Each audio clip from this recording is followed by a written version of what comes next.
position debout pour lire. Nous lisons dans une première lecture dans Jérémie 32. On va commencer par le verset 6.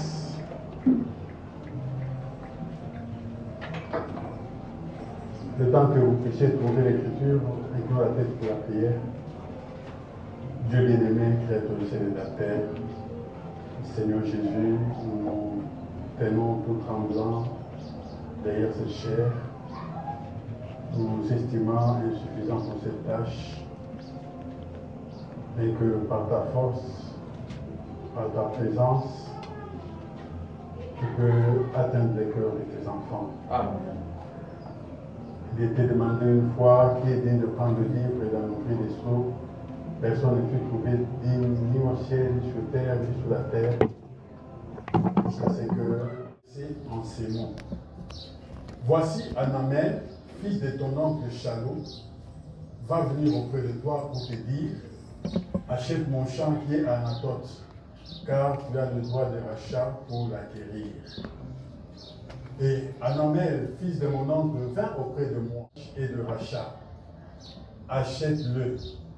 Je reconnus que c'était la parole de l'Éternel. J'achetai de Anamel, fils de mon oncle, le champ qui est à Anatote, et je lui pesai l'argent, 17 sicles d'argent. J'écrivis un contrat que je cachetai. Je pris des témoins et je pesai l'argent dans une balance. Je pris ensuite le contrat d'acquisition, celui qui était cacheté, conformément à la loi et aux usages, et celui qui était ouvert. Et je remis le contrat d'acquisition à Baruch, fils de Nérija, fils de Messéja, en présence de Anamel, fils de mon oncle, en présence des témoins qui avaient signé le contrat d'acquisition, et en présence de tous les juifs qui se trouvaient dans la cour de la prison. Et j'ai donné devant eux cet ordre à Baruch. Ainsi parle l'Éternel des armées, le Dieu d'Israël. Prends ces écrits, ces contrats d'acquisition, celui qui est cacheté et celui qui est ouvert, et mets-les dans un vase de terre afin qu'ils se conservent longtemps. Amen. Car ainsi parle l'Éternel des armées, le Dieu d'Israël, on achètera encore des maisons, des champs et des vignes dans ce pays. Nous pouvons prendre aussi Esdras, chapitre 2, je vais lire là-bas juste 3 versets. Chapitre 2, verset 61. Et parmi les fils des sacrificateurs, les fils de Abaja, les fils d'Akot, les fils de Barzillai, qui avaient pris pour femme une des filles de Barzillai, le Galadite, et fut appelé de leur nom. Esdras 2, 62. Ils cherchèrent leur titre généalogique, mais ils ne les trouvèrent point, ou les exclus du sacerdoce. 63. Et le gouverneur leur dit de ne pas manger des choses très saintes jusqu'à ce qu'un sacrificateur ait consulté le Urim et les Thummim. Finissons par Exode 24. Je vais lire à partir du verset 3. Moïse vint rapporter au peuple toutes les paroles de l'Éternel et toutes les lois. Le peuple entier répondit d'une même voix, nous ferons tout ce que l'Éternel a dit. Moïse écrivit toutes les paroles de l'Éternel. Puis il se leva de bon matin. Il bâtit un autel au pied de la montagne et dressa 12 pierres pour les 12 tribus d'Israël. Il prit le livre de l'Alliance et les lut en présence du peuple. Ils dirent, nous ferons tout ce que l'Éternel a dit et nous obéirons. L'Éternel dit à Moïse, là j'ai lu le verset 7, je suis en train de sauter pour gagner le temps. Le verset 12, l'Éternel dit à Moïse, monte vers moi sur la montagne et reste là. Je te donnerai des tables de pierre, la loi et les ordonnances que j'ai écrites pour leur instruction. Merci, vous vous asseoir. Pour commencer, je suis reconnaissant au Seigneur pour cette opportunité qu'il nous donne de nous trouver à son service ce matin. Je remercie aussi le frère Moïse pour ce privilège qu'il m'a donné de parler à sa place. À vous aussi, je dis merci parce que j'apprécie votre réceptivité. J'ai de très bons souvenirs. Il m'est très facile de prêcher chez vous. Que Dieu vous bénisse pour cela.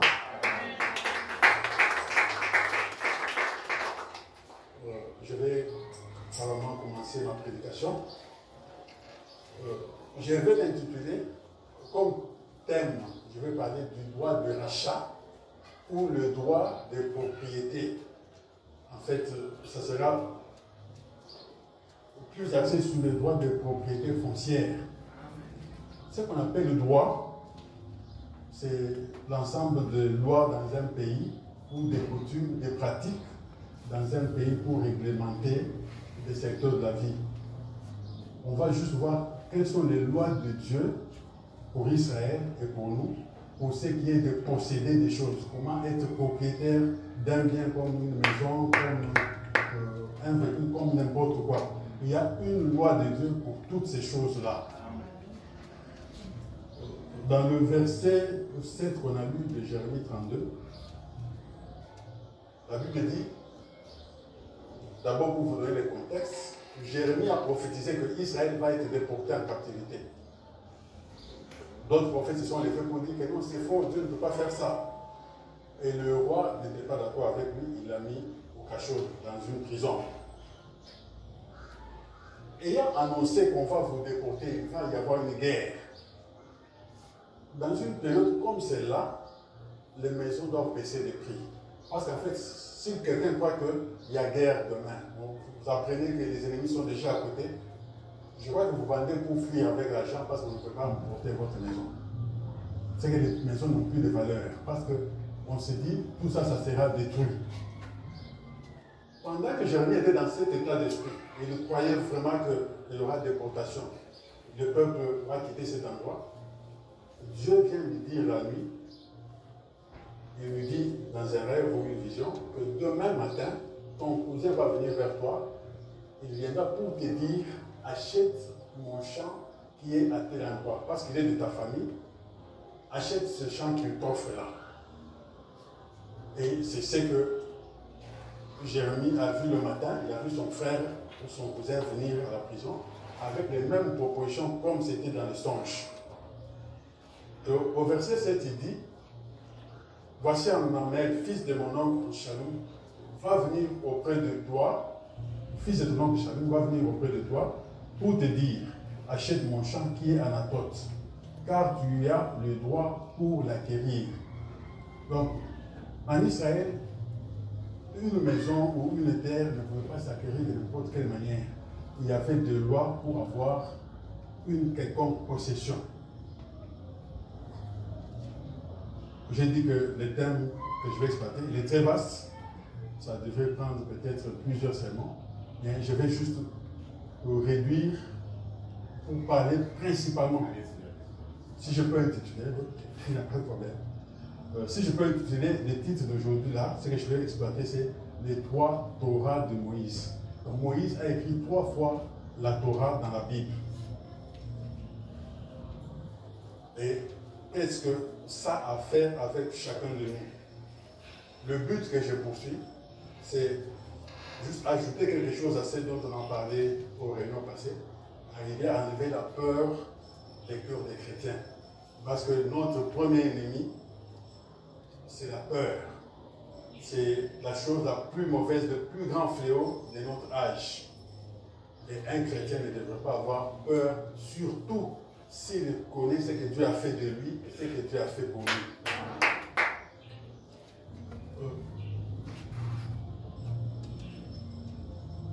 En Israël, Dieu avait établi des lois, comment avoir une chose, comment avoir une terre, comment avoir... Et ces lois donnaient aussi des punitions pour ceux qui contrevenaient. Par exemple, une chemise qui est à moi, elle est à moi. Si j'ai mon argent, c'est à moi. Vous ne pouvez pas dire que non, il en a beaucoup, vous prenez. Si vous prenez, vous avez volé. Et quand on vous attrape, vous devez payer avec des pénalités. Vous devez restituer plus que ce que vous avez pris. Vous ne pouvez pas voir ma chèvre, la désirer, la prendre de n'importe quelle manière. Dieu voulait que chacun ait ses biens, chacun ait ses possessions.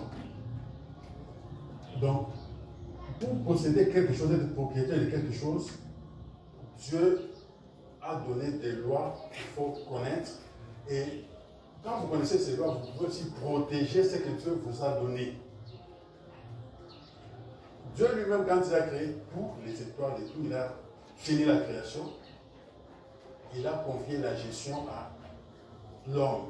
L'homme était comme un comptable. C'est comme un boss qui a ouvert des activités, mais il doit se déplacer, il va laisser ses biens à un autre gestionnaire. Jésus a donné ces paraboles-là. La première des choses, c'est qu'il consigne tout ce qu'il a laissé. Il doit lui dire que dans ce magasin, j'ai laissé ceci et cela. Voilà, il y a tel nombre de camions que j'ai laissés là-bas. Il y a telle quantité de camions. On doit faire la liste de toutes ces choses. Dieu aussi, tout ce qu'il a créé, il n'a pas abandonné comme ça. Il a fait un livre, il sait tout ce qu'il a créé. Et il a créé toutes ces choses pour quel but? Dans Exode 32, si vous pouvez ouvrir vos Bibles, parce que je vais beaucoup lire, c'est très très important. D'abord, avant d'aller là-bas, Dieu a appelé Moïse pour aller sortir l'enfant d'Israël. Quand Moïse, il était hésitant, il ne voulait pas partir, Dieu lui dit, je te donne comme signe, ça c'est dans Exode 3, verset 12, que tu sortiras avec le peuple, quand vous arriverez à cette montagne, vous allez m'adorer ici. Donc, si Dieu a fait sortir le peuple d'Israël, il avait un but. Il voulait en faire un peuple d'adorateurs, un peuple de serviteurs de Dieu. Et quand ils sont arrivés à Horeb, à l'endroit où Dieu avait rencontré Moïse précédemment, Dieu lui dit, maintenant, je veux donner la loi à ce peuple. Si ce peuple accepte de suivre cette loi, de vivre selon mes préceptes et mes prescriptions, je serai leur Dieu, je vais les bénir, je vais les protéger et tout ça. Le peuple dit, ça c'est l'Exode 19, le peuple dit que nous allons faire, nous sommes d'accord. C'est la première chose, parce qu'ils ne veulent pas servir Dieu sans connaître comment le servir. Et c'est à ce niveau-là, c'était à 3 mois de la marche, ils avaient quitté l'Égypte, 3 mois plus tard, ils sont à Horeb. Dieu donne, après la loi, il leur donne de construire un tabernacle, il donne le modèle. Parce que vous n'allez pas servir Dieu de n'importe quelle manière. Amen. Quand il a fait ce modèle, Moïse devait d'abord donner la loi au peuple. Quand vous lisez la loi, vous voyez la volonté de Dieu. Et vous voyez aussi à quel endroit aller les servir. Donc, les deux choses étaient très importantes aux yeux de Dieu. Maintenant, remarquez, on ne va pas tout prendre. Parlons de la loi. Dieu dit à Moïse, dis au peuple de se préparer. Après 3 jours, je descendrai, je vais t'élever devant le peuple. Et le peuple s'est préparé. Quand ils sont venus le matin, Dieu a dit que personne n'approche la montagne. Et quand Dieu est descendu, il y avait la fumée, il y avait des tonnerres, vous connaissez l'histoire. Le peuple, quand Dieu parlait, le peuple écoutait les tonnerres. C'était une chose épouvantable. Personne ne voulait supporter cette chose, cette scène. Le peuple a dit que Dieu te parle. Comme toi tu écoutes ce qu'il dit, toi va vers lui qui te parle et toi tu viendras nous parler. Et Moïse, quand Dieu parlait, Moïse lui écoutait distinctement. C'est le peuple qui écoutait des tonnerres. Et quand Moïse a écouté ça, il a transcrit. Donc le premier message de Dieu, il était oral et Moïse a transcrit, il a fait des livres. Je prends Exode 24. Le premier verset, je le saute. Je prends le verset 2. Moïse s'approcha seul de l'Éternel. Les autres ne s'approcheront pas. Et le peuple ne montera point avec lui. Moïse vint rapporter au peuple toutes les paroles de l'Éternel et toutes les lois. Le peuple entier répondit d'une même voix, nous ferons tout ce que l'Éternel a dit. Verset 4. Moïse écrivit toutes les paroles de l'Éternel. Moïse a écrit ce qu'il a écouté d'abord avec les oreilles. Il était le seul capable. Et il a maintenant mis par écrit ce qu'il a écouté. C'était le premier livre de Moïse, la première Torah que Moïse a eu à présenter au peuple. C'était ce que lui avait écouté, il a transcrit. Au verset 4, il dit, Moïse écrivit toutes les paroles de l'Éternel, puis il s'éleva de bon matin. Il bâtit un autel au pied de la montagne et dressa 12 pierres pour les 12 tribus d'Israël. Il prit le livre de l'Alliance. Le livre de l'Alliance, c'est le livre que lui a écrit. Lui qui avait écouté ce que Dieu avait dit, ne commet pas adultère, ne vole pas. Il a mis ça par écrit. Il amène ce livre-là. Il prit le livre de l'Alliance. Il les lut en présence du peuple. Il dit, nous ferons tout ce que l'Éternel a dit et nous obéirons. Dans le même chapitre, verset 12. Quand Dieu a vu ça, comment le peuple a reçu avec joie. Quand Moïse a fait par écrit les paroles, sûrement que Josué a voulu en avoir une copie, Aaron a cherché une copie, Eliezer, Gershon, les gens ont commencé à prendre des copies. Chacun désirait avoir la copie de ce que Dieu a dit la première fois aux êtres humains. Et on a commencé à copier. Ça, c'était, chacun pouvait avoir ça. Et quand on copiait, comme c'est une œuvre humaine, quelqu'un pouvait oublier une virgule, oublier un accent, une chose ou une autre, et le message d'origine pouvait se perdre. Quand Dieu a vu quand même cet enthousiasme, au verset 12, il dit, l'Éternel dit à Moïse, monte vers moi sur la montagne et reste là. Je te donnerai des tables de pierre, la loi et les ordonnances que j'ai écrites pour leur instruction. Ils avaient déjà copié les uns des autres. Et Dieu dit, Moïse, monte, reste à la montagne. Moi, je vais te donner des tables que moi-même j'ai écrites. Il n'a pas écrit en présence de Moïse comme ça se fait dans les films d'Émile de Cécile. Là, on voit sur des pierres, des flammes de feu qui taillent des lettres dans les pierres. Ce n'est pas comme ça. Moïse, quand il est allé, le livre avait déjà été écrit. Dieu avait son livre, lui, déjà. C'est un livre qui a commencé depuis déjà, avant même la fondation du monde. Dieu dit à Moïse, viens, je vais te donner les tables, la loi, les ordonnances que j'ai écrites pour leur instruction. Dieu ne s'est pas contenté. Il n'a pas voulu que le peuple puisse rester avec ce que Moïse avait amené. Ce que Moïse avait amené, je peux comparer ça à notre Bible ouverte aujourd'hui, notre Bible en papier aujourd'hui. Parce que si vous lisez dans la Bible, on amenait ce livre devant le peuple, on les lisait, on disait Alléluia, on interprétait ça. Mais ce que Dieu lui donne ici, c'est Dieu lui-même qui avait écrit.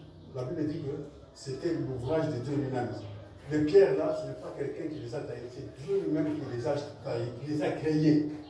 Donc c'était quelque chose de surnaturel, mais qui avait une forme physique. Dieu dit, chaque mot est très important ici, je vais te donner des tables de pierre, la loi et les ordonnances que j'ai écrites pour leur instruction.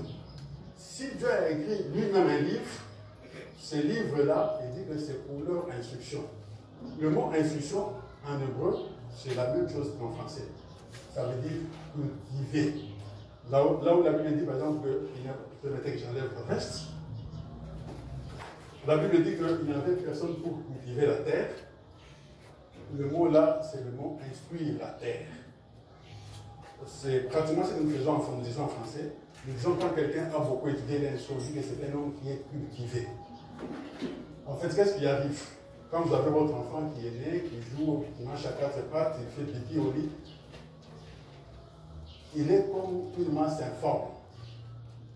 Après, vous l'instruisez, vous l'amenez à l'école, vous plantez des choses en lui, Et cet enfant qui faisait pipi au lit, qui était inutile, de lui il sort un médecin, de lui il sort un ingénieur. C'est-à-dire que vous avez cultivé pour sortir quelque chose de meilleur dans cet enfant-là. Donc, Dieu dit que le peuple avait besoin d'avoir son livre à lui pour être cultivé, pour être instruit, pour que le meilleur vienne d'eux. Au verset 15, le même livre, Moïse retournant. Non, je saute. Prenons, pour ça vous avez, je crois, compris, il y a un livre que Moïse a écrit sur papier et Dieu lui dit, viens, je vais te donner un livre que moi j'ai écrit. Et Moïse est allé, si vous lisez la Bible, il a fait 40 jours sur la montagne. Dieu va lui montrer le plan du temple et Dieu lui donne les tables. Il n'a pas écrit devant lui, c'était un livre déjà écrit. Quand Moïse descend dans la montagne, il entend le bruit du camp, au camp. Parce qu'au camp, il était en train d'adorer le veau d'or. Quand Moïse arrive, il voit cette scène. Nous sommes dans Exode 32. Je vais lire le verset 15. Moïse, retournant, est descendu de la montagne. Les deux tables du témoignage dans sa main. Les tables étaient écrites de deux côtés. Retenez ça. Ces tables-là, c'était une pierre, on a écrit de chaque côté. Elles étaient écrites de l'un et de l'autre côté. Verset 16. Les tables étaient l'ouvrage de Dieu. Et l'écriture était l'écriture de Dieu gravée sur les tables. Donc, même les supports là, ce n'est pas Moïse qui a créé ça. C'est Dieu lui-même. Et comme il approchait, verset 19, comme il approchait du camp, il vit le veau et les danses. La colère de Moïse s'enflamma. Il jeta de ses mains les tables et les brisa au pied de la montagne. Quand Moïse a vu cette scène, les tables que Dieu avait et que Dieu gardait au ciel, quand il donne ça à Moïse, sous colère, en voyant la scène, il jette ces tables et ces tables se sont brisées. Il jeta de ses mains les tables et les brisa au pied de la montagne. Donc, le deuxième livre ici que Moïse a lu, nous voyons qu'il n'est même pas arrivé au peuple. Mais ce livre-là, il est écrit dedans et dehors, il est écrit de chaque côté. Et ce livre-là, c'était une œuvre, un ouvrage de Dieu lui-même. Ce n'était pas quelque chose de spirituel. Mais si vous lisez, si vous pouvez accéder à ce qui était écrit sur ces pierres-là, on devait être instruit, on devait s'améliorer.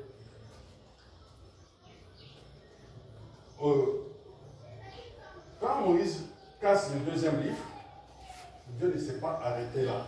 Là, je suis en train de vous montrer qu'il y a eu 3 livres. Et chaque livre a une signification pour chacun de nous. Dans Exode 34, verset 1, les tables sont brisées. Dieu dit à Moïse, je vais même tuer tous ces peuples, commencer un peuple avec toi. Vous connaissez l'histoire. Moïse dit que non, Seigneur. Au lieu de tuer tous ces gens, enlève mon nom de ton livre. Donc, il n'y avait pas que les mots dans ce livre-là, il n'y avait pas que les commandements. Moïse savait que dans ce livre-là, il y avait même son nom. Il lui dit que dans ce livre-là, enlève même mon nom. Je commence par le verset 1. 34, verset 1. L'Éternel dit à Moïse, taille 2 tables de pierre, comme les premières, et j'y écrirai les paroles qui étaient sur les premières tables que tu as brisées. Comme tu as brisé les tables que je t'ai données, cette fois-ci, remarquez, ce n'est pas Dieu qui fait les tables. Il lui dit, Moïse, va chercher les tables qui auront la forme des premières que moi je t'ai données, qui étaient mon ouvrage. Prends ces tables-là, tu les amènes, tu remontes encore à la montagne. Et j'y écrirai les paroles qui étaient sur les premières tables que tu as brisées. Donc il y a un 3e livre. Le troisième livre, c'est Moïse qui amène de pierre. Et Dieu dit que quand tu amèneras ces pierres, moi, je vais écrire les premières paroles qu'il y avait sur les premières tables, les deuxièmes. Parce qu'en fait, si la première table, c'est celle que Moïse a faite par transcription, la deuxième table, ou les deuxièmes tables, c'est celle que Moïse a brisée. Moïse, au verset 4, Moïse tailla 2 tables de pierre comme les premières. Il s'éleva de bon matin et monta sur la montagne de Sinaï, selon l'ordre que l'Éternel lui avait donné. Et il prit dans sa main les 2 tables de pierre. Ces tables ici, c'est Moïse qui les a taillées. Ils sont partis avec Josué sûrement. Ils ont cherché des pierres. Comme il en avait déjà, il avait déjà vu la forme, ils ont pris des tables de pierre qu'ils pouvaient tailler pour obtenir la forme qu'avaient les pierres brisées. Dieu lui a dit, quand tu viens avec cette table vierge, moi, je vais écrire, c'est ce qu'on vient de lire au verset 2. Mais quand Moïse monte, prenons le verset 27, avec cette pierre, je suis dans Exode 34, 27, l'Éternel dit à Moïse, écris ces paroles. Et pourtant, bien au-dessus là, on venait de lire, au verset 1, Dieu lui dit, taille les pierres, moi je vais écrire. Moïse taille les pierres, il les amène, Dieu lui dit, écris ces paroles. Mais là, ce n'est pas Dieu lui-même qui écrit. Car c'est conformément à ces paroles que je traite alliance avec toi et avec Israël. Au verset 28. La lecture est un peu longue, mais c'est vraiment fondamental. Secouez-vous pour ne pas perdre quelque chose ici. Verset 28. Moïse fut là avec l'Éternel 40 jours et 40 nuits. Il ne mangea point de pain et ne but point d'eau. Et l'Éternel écrivit sur des tables les paroles de l'alliance, les 10 paroles. Vous avez remarqué, Moïse monte avec des pierres, je vais écrire. Moïse monte avec des pierres. Dieu lui dit, toi écris. Maintenant, au verset 28, on vient nous dire encore que et l'Éternel écrivit sur les tables les paroles de l'alliance, les 10 paroles. Qui a écrit réellement le troisième livre? Est-ce Moïse? Est-ce l'Éternel? Nous allons le voir. Moïse descendit de la montagne de Sinaï ayant les 2 tables du témoignage dans sa main. En descendant de la montagne, il ne savait pas que la peau de son visage rayonnait parce qu'il avait parlé avec l'Éternel. La première fois qu'il est descendu de la montagne, quand il est descendu de la montagne, il ne brillait pas. Cette fois-ci, il descend, il brille. Frère Branham dit que celui qui est monté sur la montagne, c'était Moïse, et celui qui en est descendu, c'était Dieu lui-même. Et que celui qui a écrit le livre, c'était Dieu dans Moïse. Donc, le troisième livre, ça sera un livre où l'homme est intervenu, Dieu aussi est intervenu. Et lorsque Moïse est descendu comme ça, il a commencé à se couvrir le visage. Parce que son visage brillait. Maintenant, vous avez vu qu'il y a 3 fois que la Torah a été écrite. La première, c'est Moïse qui a retranscrit. La deuxième, c'était déjà écrit. Dieu en détenait déjà. Il lui a donné, Moïse a brisé. La troisième fois, Dieu écrit au moyen de Moïse, au travers de Moïse. Remarquez que la première Torah, on la lisait publiquement, les gens ont copié. La deuxième, elle était surnaturelle, mais, comme on a dit, écrit de chaque côté. Et on va mettre en connexion cette Torah que Dieu a donnée à Moïse, ce livre que Dieu a donné à Moïse. Nous allons voir que le livre-là avait été une fois avec Adam. Ce livre-là, c'est le livre qui détient toutes les propriétés du monde, toutes les richesses de Dieu. Et dans Apocalypse 4, on parle, dans 4, 5, on parle de quelqu'un qui est assis sur un trône avec un livre.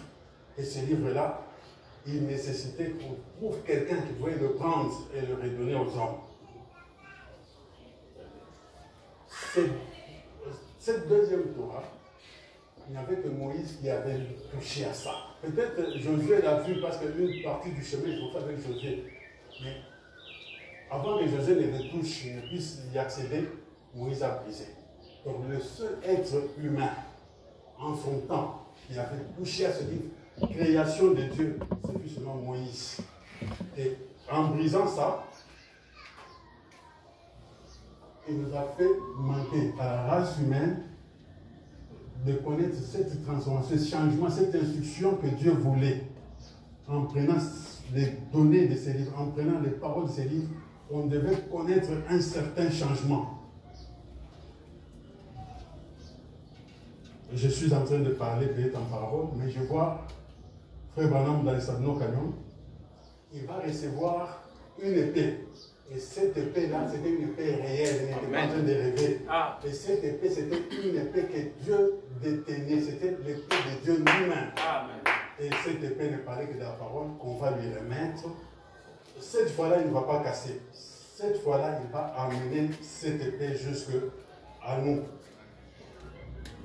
Remarquez que la troisième fois, le troisième livre, lui, quand Moïse a écrit ça, Dieu va lui dire, fais l'alliance, fais l'arche de l'alliance et tu vas mettre les tables là-dedans.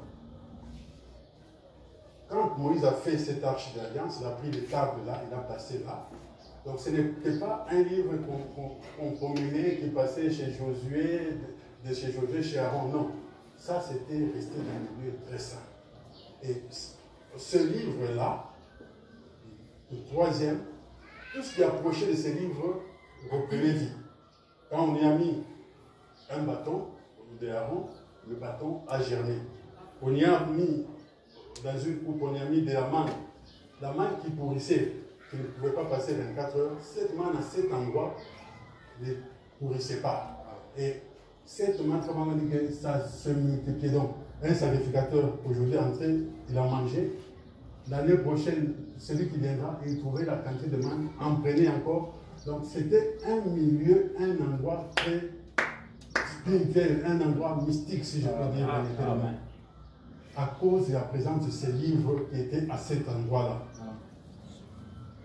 Je vais être, pour ne pas vous compliquer, ce troisième livre, c'est votre cœur.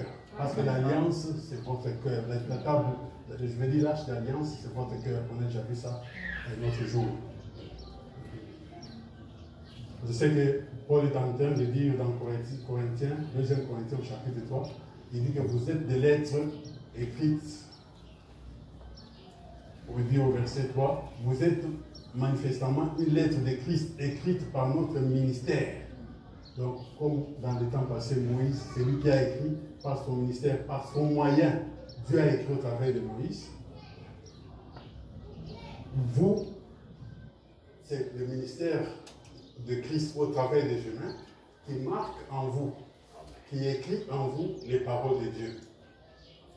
Frère Paul dit, vous êtes manifestement une lettre de Christ écrite par notre ministère, non avec de l'encre, mais avec l'Esprit de Dieu vivant. Amen. Non sur des tables de pierre, mais sur des tables de chair, sur le cœur. Et nous ne faisons pas comme Moïse, qui mettait un voile sur son visage pour que les fils d'Israël ne fixassent pas les regards. Ça, on peut y revenir. Donc, le troisième livre, nous comprenons que Dieu va utiliser des humains pour mettre les paroles dans les cœurs des gens. Évoluer un peu. Je crois que j'ai établi qu'il y a 3 livres. Maintenant, qu'est-ce qu'un livre? Parce que quand je dis livre, la majorité d'entre nous voit déjà des papiers. Parce que nous sommes venus au monde au temps où les livres, c'est lesquels on les écrit. En tout cas, il faut qu'on comprenne de la même manière. Quand je disais livre, ça n'a rien à voir avec les papiers. Parce que déjà, les papiers, on a fait ça au 15e siècle avec l'imprimerie. Avant ça, les papiers n'existaient même pas. Pour dire que quand vous lisez la Bible du début à la fin, partout on parle de livres, ce n'est pas ce que vous voyez aujourd'hui. Amen. Ça dépendait des périodes. Au temps de Moïse, à une époque plus reculée, on prenait l'argile, on faisait une tablette en argile, comme mon ordinateur ici, et on griffonnait, on mettait des signes là-dessus, des mots, c'est ce qu'on appelle livre en ce temps-là. L'argile avait ses conséquences. Avec le temps, avec la poussière et tout ça, les écrits pouvaient disparaître. Ceux qui étaient plus forts, avec une meilleure technologie, ils prenaient le burin et ils écrivaient sur des pierres. C'est ainsi qu'au temps de Moïse, c'est sur des pierres qu'on gravait. Quand on dit un livre, c'était des pierres sur lesquelles il y avait des messages. Avec le temps, on a découvert le papyrus, donc certaines feuilles qu'on pouvait traiter d'une certaine manière. On obtenait une surface sur laquelle on écrivait. Avant cela, au même moment, des gens ont commencé à écrire même sur des peaux. Donc, quand on prenait une peau ou bien une feuille de papyrus, on écrit dessus. C'était ça le livre. On l'a enroulé. Vous verrez au temps de Ézéchiel, au temps de Jérémie, on parle du rouleau. Parce qu'à ce moment-là, on n'écrivait plus sur des pierres, c'était très ardu, c'était difficile. On commençait à écrire maintenant sur des peaux ou des papyrus. On appelle dans la Bible le rouleau ou bien le volume. C'est ainsi qu'on écrivait, on faisait des choses en ce temps-là. Si par exemple j'ai une idée, j'ai des pierres, j'ai une pierre, j'écris la face est terminée, mon idée continue. Qu'est-ce que je fais? Je tourne de l'autre côté, j'écris. Si je dois écrire une autre idée, par exemple j'ai parlé des vaches, j'ai écrit, la partie est terminée, la face est terminée, j'ai retourné, j'ai fini. Je vais parler maintenant des chats. Je vais prendre une autre pierre pour écrire. Donc chaque pierre, c'était un livre, ça donnait une idée de quelque chose. Donc quand on a écrit sur une face et une autre, c'était pour dire que l'idée n'était pas achevée. Donc les deux faces ne parlent que de la même chose. Quand on a commencé à écrire sur des peaux, c'était la même chose. On écrivait d'un côté et puis on tournait de la peau de l'autre côté pour y ajouter un autre message. Aujourd'hui, avec nos bulles de papier, quand on écrit, si une idée est terminée, si vous avez encore des idées à ajouter, vous ajoutez seulement le nombre de pages. On n'ajoute pas au-dessus de la couverture. Vous avez lu Frère Branham dire quelque part, il croyait que les 7 tonnerres, ce seraient des écrits au dos du livre. Après, il a compris que non, ce serait ajouté. Par rapport à nos livres à nous, si c'était ça, ça veut dire que les tonnerres devaient être quelque chose qu'on ajoute à la Bible. Je dis que ça ne peut pas être comme ça. Ça se trouve dans la Bible. Amen. Ça ne peut pas être dehors. Il y a beaucoup d'écritures, comme je vais en sauter quand même difficilement. Et puis quand on parle de la Torah, le mot Torah veut dire seulement instruction ou loi. Donc, c'est une pensée que Dieu vous transmet pour que vous puissiez sortir quelque chose de meilleur de vous. Donc, vous avez compris que quand on parle du livre, ne voyez pas le papier, mais voyez la pensée. Si je peux avoir, heureusement qu'il y a une Bible ici, supposez que c'est moi qui devais écrire ce livre. Avant de l'écrire comme ça, le livre a dû être dans ma pensée.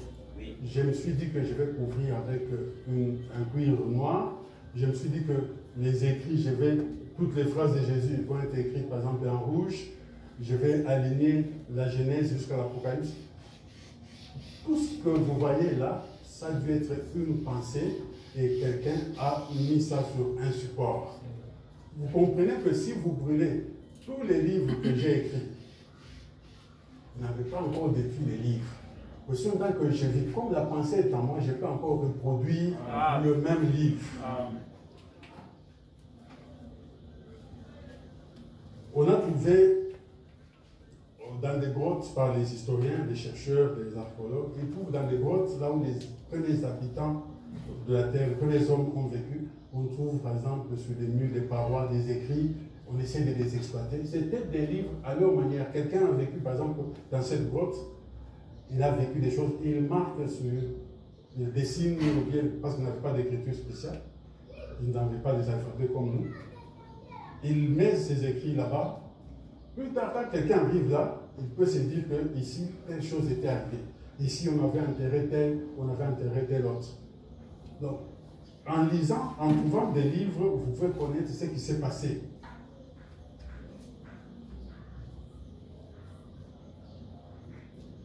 Maintenant, vous savez qu'un livre, nous écrivons avec des lettres, on appelle ça l'alphabet.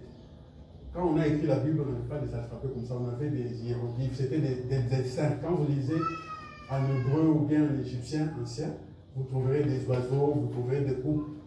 Et ils avaient codifié. Ils savaient que quand vous voyez, par exemple, un oiseau, ça représente ceci. Quand vous voyez une coupe, ça représente cela. Quand vous voyez l'étoile ou vous voyez le soleil, ça veut dire ceci, ça veut dire cela. Et les gens qui avaient ces codes, c'était les elfes de ce temps-là, c'est eux qui comprenaient le message dans le livre.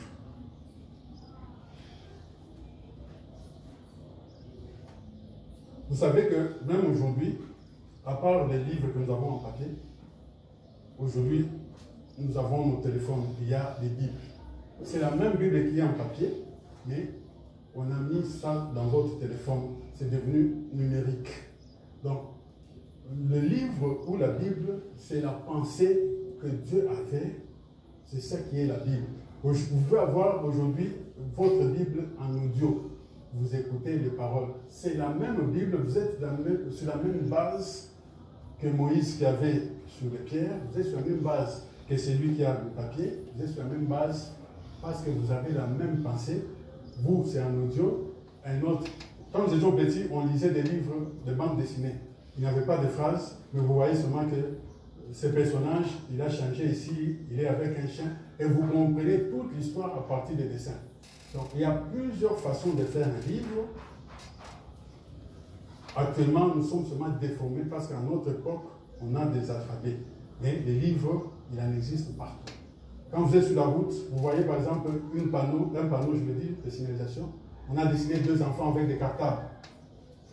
Vous comprenez, vous, qu'il y a une école par ici, il faut faire attention, il faut baisser un peu la vitesse. Donc vous venez de lire tout un livre, c'est tout un message qu'on vous a donné par l'image que vous avez vue là. Donc, il y a beaucoup de livres que nous sommes en train de lire et qu'on ne connaît pas. Et on ne les connaît pas sous cette forme. Vous remarquez que il y a beaucoup d'expressions dans la Bible quand vous êtes habitué à lire la Bible. Vous trouverez beaucoup d'expressions telles que par exemple manger des livres. On dit à Jean, va manger des livres. On a dit ça à Ézéchiel, va prendre les livres. Ce n'est pas qu'il a pris le rouleau et l'a avalé. Vous comprenez que c'était question de prendre les paroles de ces livres, les mettre dans son cœur, les accepter dans son cœur. Il y a des expressions telles que les livres étaient écrits dedans et dehors, comme je viens de le montrer. Je vais lire le prophète.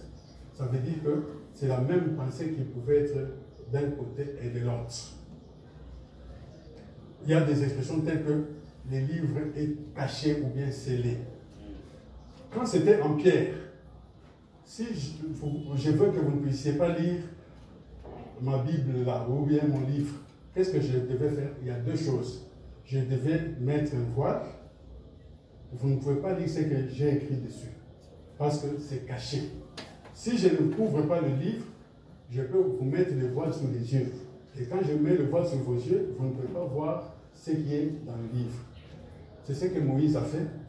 Comme le peuple était incrédule, Moïse a mis un voile sur son visage. C'est pourquoi quand on lisait la Bible, on ne la comprenait pas. Donc, Dieu, quoi qu'il ait mis les mêmes pensées, mais il en a caché la compréhension. Il a interdit que les gens ne saisissent le but, ne saisissent le message qu'il avait donné. Autant de rouleaux, si je veux que vous ne puissiez pas lire mon livre, je l'ai enroulé et à la fin là, on utilisait la cire, c'est comme un peu de cirage, une matière un peu gluante, on collait comme ça et on mettait un seau dessus.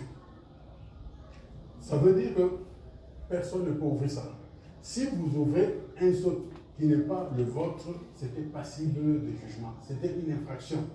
Et les sceaux qui étaient là, donc toutes les personnes importantes, les rois, les princes, ils avaient chacun son sceau. quand il met son seau quelque part, ça veut dire que ça vient de terre. C'est ce que nous avons fait, nous aussi, à notre époque. Les enfants ne le connaissent pas. Il y a 20 ans à peu près, nous écrivions des lettres, on les mettait dans une enveloppe et derrière on mettait la colle. C'était ça, sceller la lettre.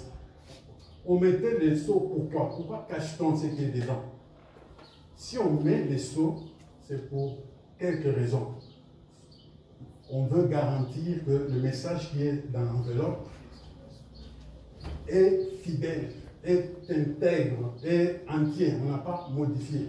Je peux demander à frère Jean-Marc 100 000 $. Je donne à frère Maurice de lui donner la lettre. Frère Maurice va ajouter un zéro de plus. On va lui donner 1 million. Pour que Jean-Marc soit assuré que j'ai demandé 100 000, il faut que le sceau soit là entièrement. Donc, la lettre, quand il la reçoit, il voit que rien n'a été touché. Il va croire que frère Pierre a demandé 100 000. Donc, si on enveloppe, on fermait l'enveloppe, ou bien on cachait certains livres, c'était pour que le message ne puisse pas être modifié. Ça, c'est un. De deux, ça donnait l'assurance au destinataire que ce que je reçois, c'est vraiment le désir de la personne qui m'a envoyé la lettre. Parce que les intermédiaires pouvaient agir sur ce qui avait été écrit. C'est ainsi que même dans l'armée, on envoie des messages de manière codée. C'est juste pour cacher, pour faire que les gens qui vont tomber sur le message ne comprennent pas, que seul le destinataire puisse comprendre le message. La Bible parle que Jean, il a vu un livre avec 7 sceaux. C'est-à-dire que le livre que Dieu a au ciel, même si Moïse avait cassé, mais Dieu a fait toujours le même livre. Quand on parle de livre, comprenez que c'est la pensée. Parce que c'est la pensée qui ne peut pas être brisée, qui ne peut pas disparaître. Mais cette pensée-là, on le met sur un support. D'abord, même en français, on dit, on met sur un médium ou bien un média. Quand on a un journal, c'est un média, c'est un support, un moyen par lequel on vous envoie des informations. L'information, c'est une chose que le média lui-même. Alors, le média de Dieu ou les livres de Dieu là, on dit que c'est scellé de cette chose. Dieu a voulu se protéger le mystère pour que son ennemi ne puisse pas tomber dessus et pour que seulement en son temps, le livre puisse arriver à un peuple auquel le livre est destiné. C'est ça pour dire que c'était très important que Dieu prenne des précautions, des garanties, de protéger l'intégrité, la perfection, l'entièreté du message. Nous avons lu 3 écritures qui parlent des livres. Maintenant, je peux commencer ma prédication. Tout ça, j'ai fait comme base. Si vous lisez la Bible, vous verrez qu'en Israël, il y a beaucoup de problèmes de listes, des noms, tel fils de tel, fils de tel. Et ces gens veillaient à ça de manière particulière. C'était très important. On devait connaître qui est les parents de qui. Et cela permettait de savoir qu'est-ce qui vous appartient. Parce que vous venez sur la terre d'Israël où la terre a déjà été donnée à des tribus et à des familles. Chacun devait avoir des références. Ces références permettraient à quiconque de savoir que tel est de Juda, tel est de Manassé, et leur terre se trouve à tel endroit.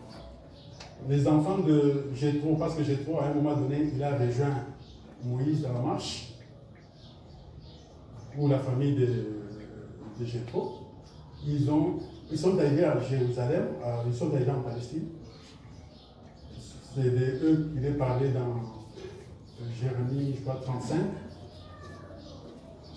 Leurs parents leur ont dit que ici, nous sommes des étrangers. Vous n'aurez pas de propriété dans cette ville, dans ce pays. Vous n'aurez pas de vignes, vous ne posséderez pas de maison. Parce que si vous possédez une maison aujourd'hui, quelqu'un pourra vous dire, mais vous êtes des beaux frères, c'est Moïse qui vous a amené ici. Et vous aurez des conflits. Nous sommes venus ici pour adorer Dieu. Contentons-nous de servir Dieu.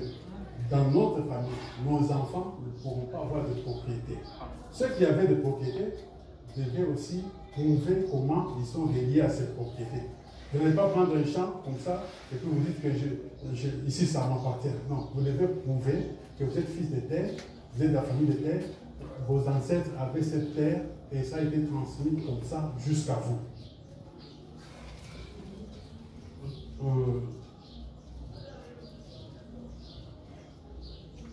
Dans le livre, j'ai dit que Moïse, il a dit à Dieu, enlève mon nom de ton livre. Dans Apocalypse 22, 19, la Bible dit que dans ce livre-là, il y a aussi les biens des gens. Au 22, 19, il dit, si quelqu'un retranche quelque chose des paroles du livre de cette prophétie, Dieu retranchera sa part de l'arbre de vie et de la vie sainte décrit dans ce livre. Donc ce livre-là, il n'y a pas que tout ce que Dieu a créé, mais il a des noms des gens et chacun défend son nom, c'est qu'il aurait sur la terre. Tous ces biens, c'est décrit là-bas dans ce livre. Dans Néhémie, par exemple, au chapitre 7, bon, de 5 à 66, il y a beaucoup de généalogies là. Je vais lire juste un verset. Mon Dieu m'a mis à cœur d'assembler des grands, des magistrats et le peuple, pour en faire des dénombrements. J'ai trouvé un registre généalogique de tous ceux qui étaient montés les premiers et j'y vis écrit ce qui suit. Donc, ces gens avaient quitté la Palestine, ils sont allés en esclavage. Quand ils reviennent pour reposséder la terre, ils devaient recourir à des listes qui étaient là. Ils n'étaient pas comme nous Congolais, vous mettez un enfant au monde, vous restez avec lui, il est grandi. Quand on vous demande est-ce que c'est ton fils, tu n'as qu'à voir son nez, tu n'as qu'à voir ses yeux. Là-bas en Israël, ce n'est pas ça. Il faut dire, quand il est né, je t'amène au temple et là on enregistre son nom, et de la maison de tel est né. Et quand mon fils viendra prendre ma maison ou réclamer quelque chose qui m'a appartenu dans le passé, on n'a qu'à vérifier au temple, on verra que telle chose appartient à tel.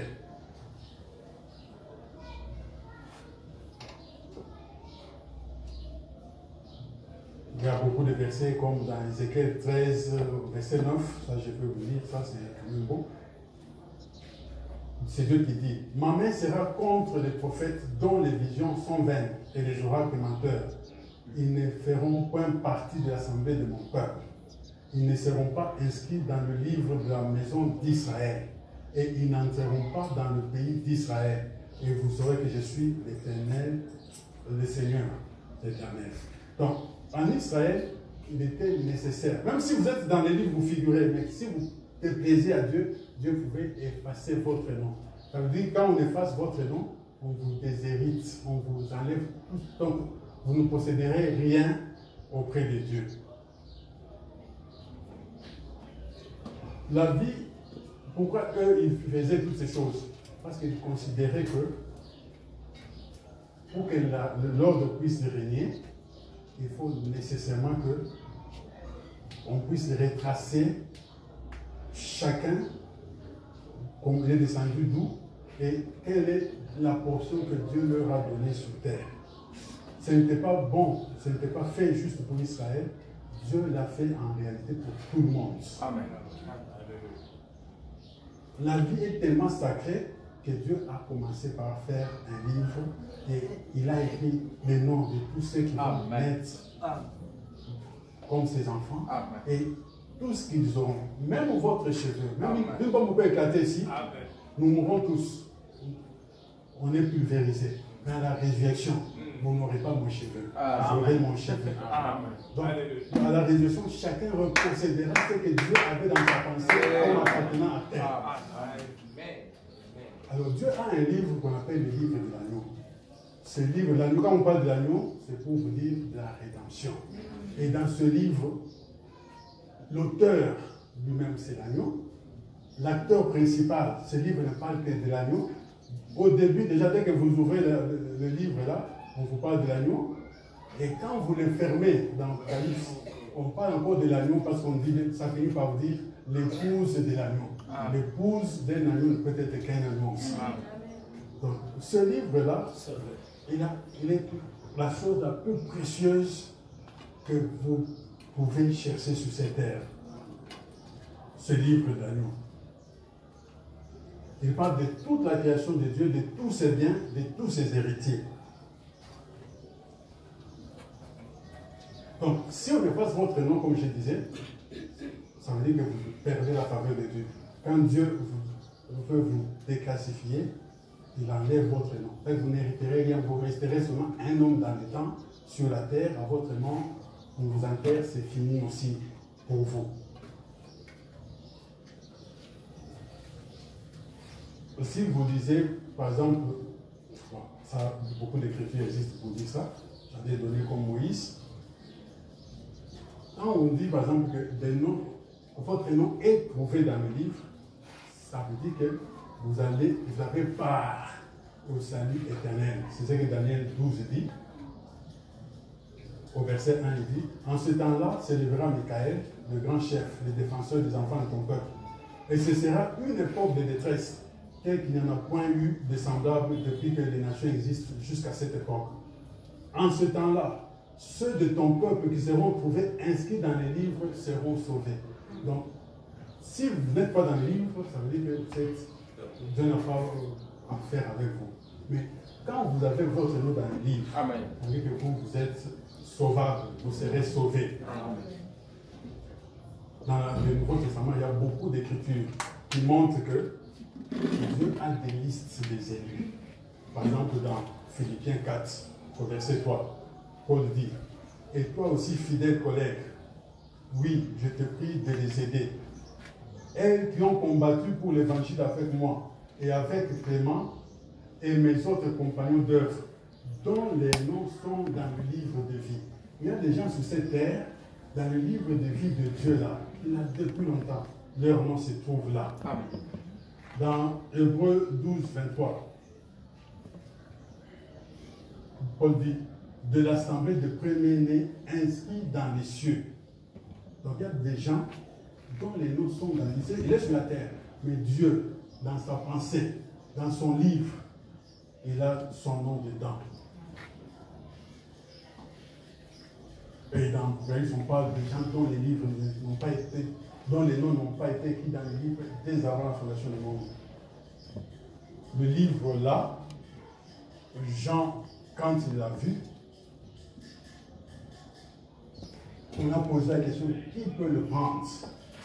Et Jean, quand il voit l'Apocalypse, il est dans l'Apocalypse, c'est en l'an 93, quand on en parle en 5. Jésus était mort en l'an 30. Donc 65 ans plus tard, Jésus mort. Jean croyait qu'il est mort pour nos péchés et tout ça. Mais et quand il va au ciel, il voit le livre là, entre les mains de quelqu'un. Et on dit, qui peut prendre le livre là? Le donner aux gens. Comme personne ne s'est levé, Jean a commencé à pleurer. Ça veut dire qu'il comprenait que sans ce livre, tout ce que nous avons fait ne sert à rien. Des miracles que j'ai fait, ça ne sert à rien. Sans ce livre, nos efforts sont vains. S'il a pleuré, on ne pleure que quand on a mal. On pleure quand on a perdu.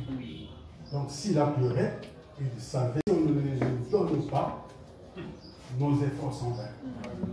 Et il s'est mis à pleurer, heureusement pour lui. Alléluia. On lui a dit que l'agneau a vaincu pour prendre le vie. Maintenant, remarquez, la Bible dit qu'il y avait, il parle d'un livre de l'agneau, et il parle aussi d'autres livres. Comme par exemple, dans Daniel 7, je suis en train de sauter, je prends juste les choses très importantes, vous pouvez les lire vous-même. Dans Daniel 7, verset 10, on dit qu'un fleuve de feu coulait et sortait de devant lui. 1000 milliers de cerveaux et 10 000 millions s'éteignaient en sa présence. Les juges s'assirent et les livres furent ouverts. Donc, il n'y a pas qu'un seul livre, mais il y a aussi d'autres livres. Un autre verset que je peux ajouter. Vous connaissez là où les disciples reviennent et se réjouissent. Jésus leur dit que vous vous réjouissez pour les démons. Ça c'est peu. Mais réjouissez-vous pour ce que vos noms sont écrits dans les cieux.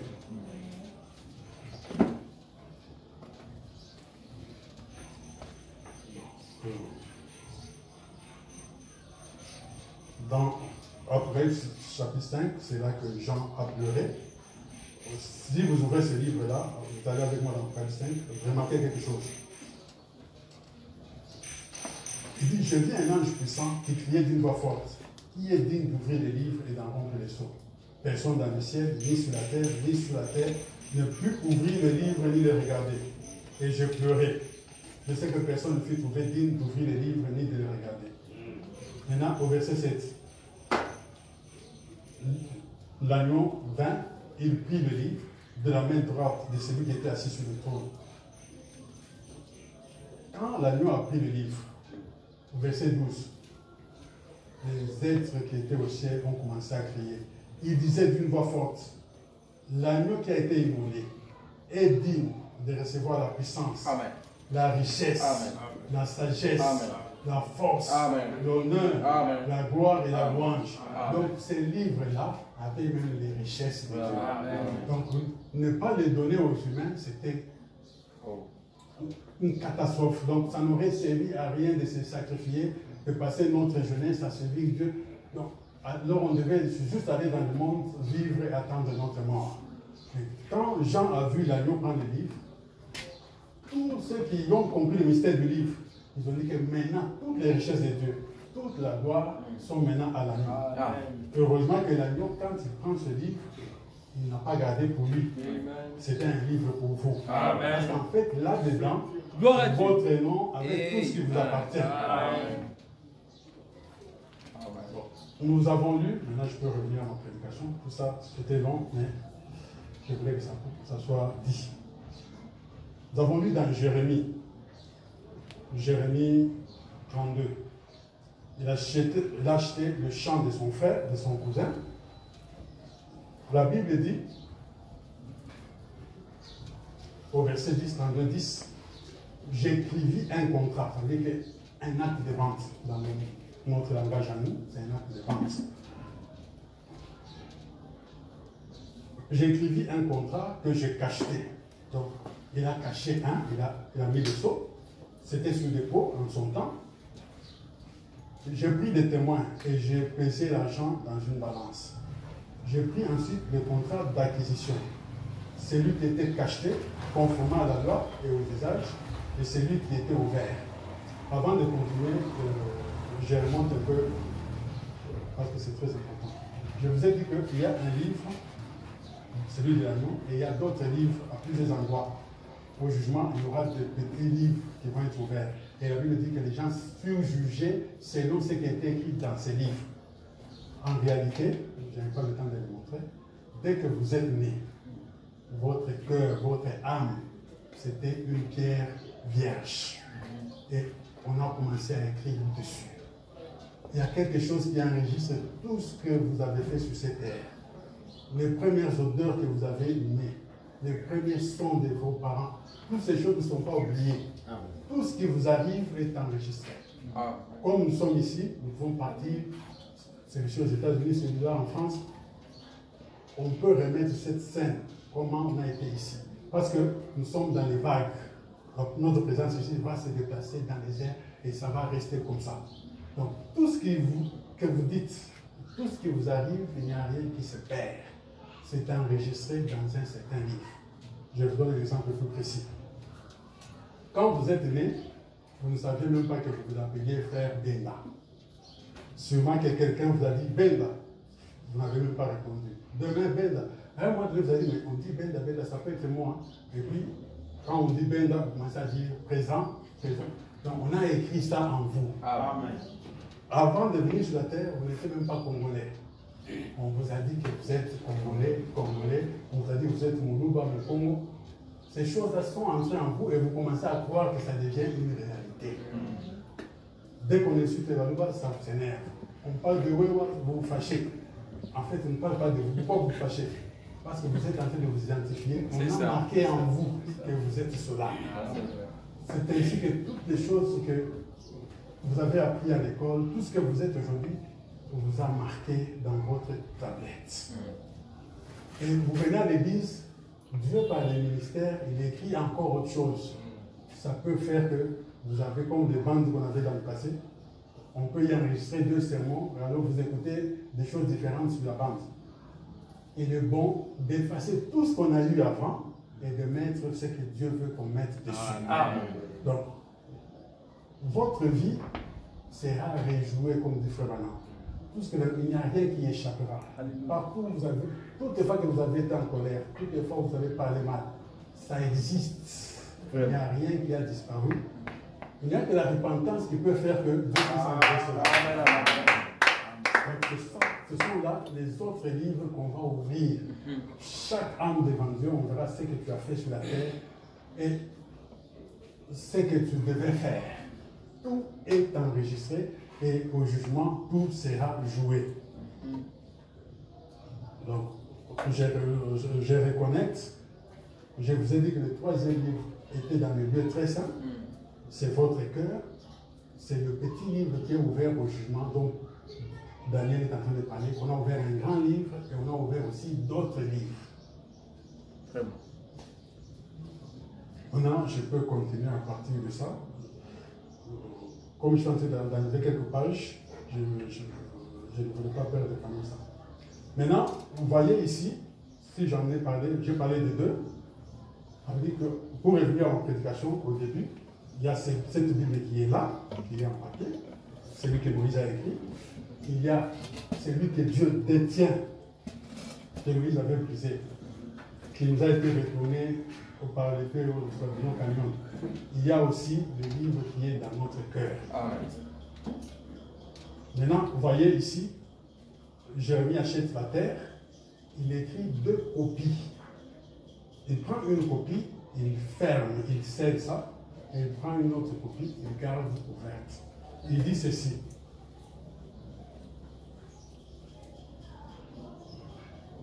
Donc, nous essayons de mettre le premier livre qui est celui-ci, nous le mettons de côté. Maintenant, parlons du livre qui est dans votre cœur et le livre qui est dans les mains de Dieu. Jérémie dit ceci. Quand il a acheté, il dit, j'écrivis un contrat que je cachetais, j'ai pris les témoins et je pesais l'argent dans la balance. Je pris ensuite le contrat d'acquisition, celui qui était cacheté conformément à la loi. C'est ce qui est beau ici. Donc, il faisait ça selon la loi. On vendait les terres avec 2 copies. Il fallait prendre une copie, la cacher, scellée, et une copie ouverte. Donc, il a fait la même chose.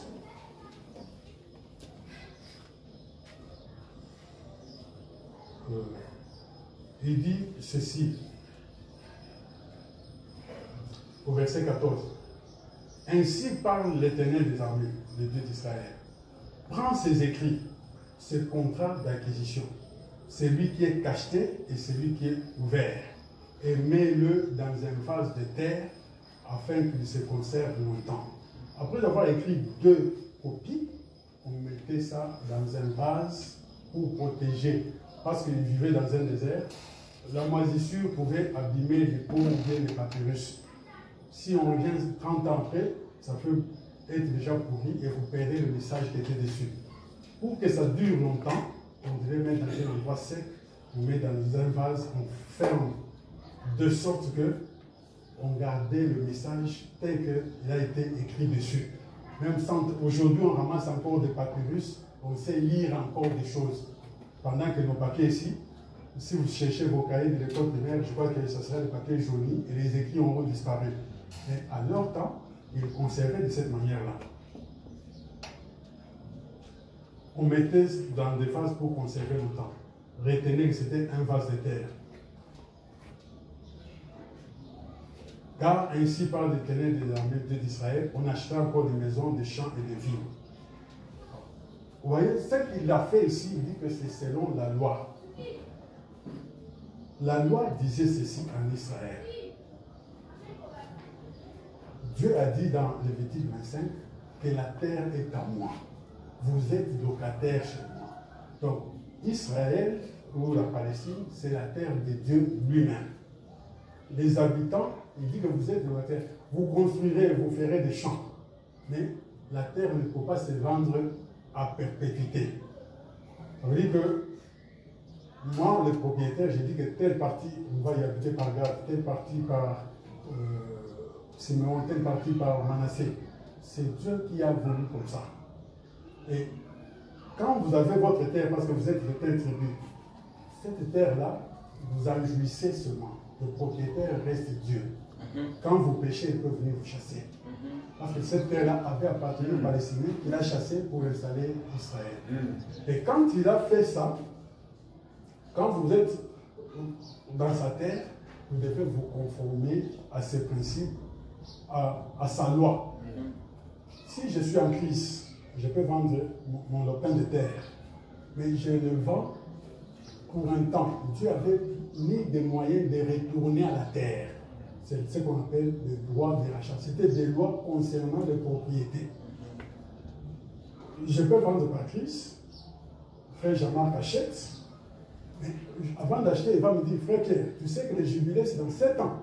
Je n'achète pas que pour 7 ans, parce que je ne ferai les champs que pour 7 ans. Et la valeur de l'argent, ça sera par rapport à ça. Par Christ, j'ai vendu. Mon frère peut venir et dire que cette terre est à nous. Pourquoi Jean-Marc est là? Il peut venir avec l'argent, lui remettre. Si mon frère vient avec l'argent, Jean-Marc n'a pas dit que non, j'ai déjà acheté, c'est fini. Non. Il est obligé de s'incliner parce que mon frère a amené l'argent. Moi-même, après la crise, je peux aller travailler et puis je gagne un peu d'argent. Je peux revenir. Je dis, frère Jean-Marc, je t'avais vendu il y a fait 7 ans, tu es resté 3 ans, je te retourne les 7 ans.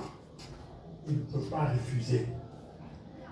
Si je n'ai pas d'argent pour acheter ma terre, pour mon bien, si mon frère ne peut pas le faire, Dieu avait dit qu'à la 50e année, tout revient à la origine. À ce moment-là, ça ne dépend pas de vous. Moi-même, j'ai décidé que tout revient à zéro. Amen. Et c'est comme ça que ça se faisait là-bas. Je lis dans Lévitique 25-23, les terres ne se vendront point à perpétuité, car le pays est à moi, car vous êtes chez moi comme étrangers et comme habitants.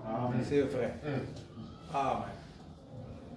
Dans tous les pays dont vous aurez la possession, vous établirez le droit de rachat pour les terres. Donc il y avait des lois pour les terres, ça ne se faisait pas de n'importe quelle manière. C'est là qu'il dit que si ton frère, si je suis en crise, mon frère peut venir me racheter, si moi, je n'y arrive pas moi-même, peut-être que mon enfant peut grandir, il travaille, il dit que non, non, je vais reprendre ce que papa avait vendu. On va seulement compter les années. Toute chose doit revenir à celui à qui Dieu a dit que c'est à lui. Alors, c'est la même chose même chez nous ici au Congo. Au Congo, comme on n'est pas, notre droit ne tire pas son origine en Dieu, nous, on a dit que la terre appartient à l'État. C'est la loi Bakajika. La maison ici, c'est la maison de Frère Moïse. La terre n'est pas de Frère Moïse. Si l'État veut passer une route ici, l'État viendra payer à Frère Moïse l'argent de la maison. On va dire que cette maison construite en telle année, tel matériau, ça coûte autant, on t'ajoute peut-être un bonus. Parce que la terre reste à l'État. Vraiment. Donc Moïse ne peut pas dire que c'est ma terre, non. Ça reste un bien de l'État. C'est ce qu'on appelle la loi Bakajika. Quand vous allez acheter votre maison, ou bien vous avez acheté votre maison, dans des pays comme nous, les originaires, les citoyens congolais, ils peuvent acheter à perpétuité. Donc les certificats, ça vous dit que vous êtes propriétaire indéfiniment. Mais dans les pays comme la Zambie, vous êtes propriétaire pour 99 ans. Avec le WADA, je crois que ces 99 ans, ça va devenir peut-être 99 ans aussi pour nous. Mais les terres n'appartiennent aux gens que pour un temps donné. Mais il y a des pays comme l'Angleterre, la terre appartient à une famille. Vous lisez dans la Bible, à un moment donné, toute l'Égypte était devenue une propriété des pharaons. Les gens sont allés dire à Joseph, nous mourrons de faim, prends nos terres, donne-nous à manger. Et tous ces gens sont devenus des esclaves des pharaons. Donc, s'ils sont esclaves, quand ils étaient esclaves, parce que ça n'existe plus maintenant, c'était volontairement parce qu'ils ont cherché à manger, ils ont vendu leurs droits aux pharaons. Et tous ceux qui habitaient maintenant dans un pays comme l'Égypte, c'était des biens, en fait, ils étaient des êtres humains, ils avaient certains droits humains, mais pour ce qui est de la terre, ils étaient tous chez Pharaon. C'est ainsi qu'en Angleterre, la reine ou le roi peut nommer des gens. Si on te donne l'ordre, tu es seigneur quelque part, seigneur d'une terre quelque part. Parce que ça a été dans le passé propriété de l'État ou propriété du roi. Quand j'achète ma terre, je vais chez l'État pour avoir le papier. L'État me établit 2 copies, comme au temps de la Bible. On fait un acte, qu'on appelle certificat, on écrit là au-dessus, original, qu'on vous donne, vous allez avec ça. Et eux, ils restent avec une autre copie, qu'on a écrit déjà dessus, duplicata, pour dire qu'il y en a 2. Le papier que j'ai amené chez moi, mon neveu, mon cousin peut lire, peut voler et tout ça, comme il s'appelle aussi Pierre et tout ça, il peut prétendre que c'est sa parcelle. Il y aura des conflits avec ceux qui sont plus proches de moi, il y aura des discussions. Ils finiront par la justice. Et la justice les tranche en faisant venir les conservateurs des titres immobiliers. Le conservateur, c'est celui qui garde tous les papiers, tous les titres de toute la vie.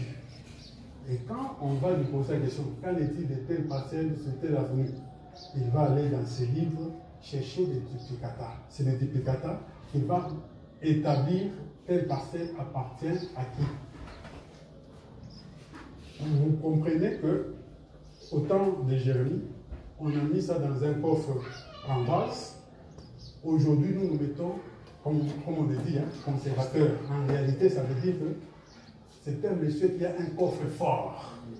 La maison là où on garde les archives, c'est un endroit inaccessible. Il a des mots de passe.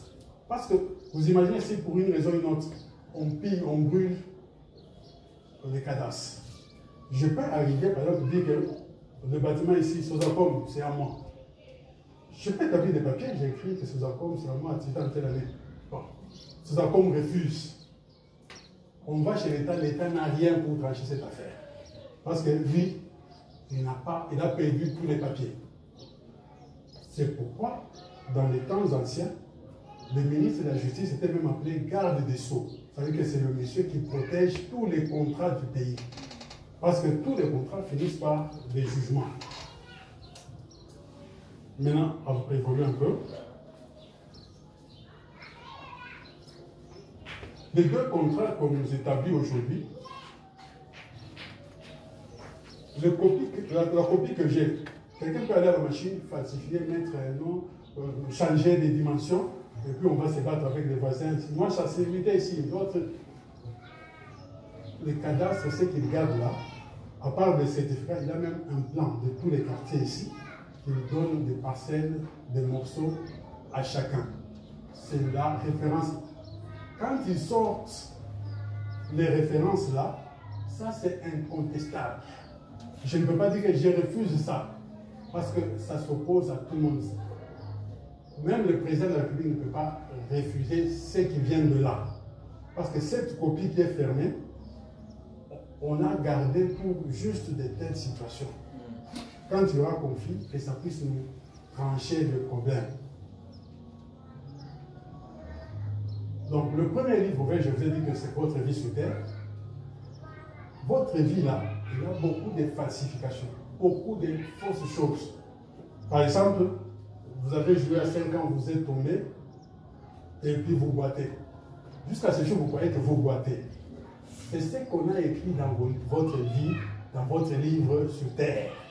Le livre ouvert là, le diable est arrivé, il l'a modifié. Vous croyez que vous avez le diabète.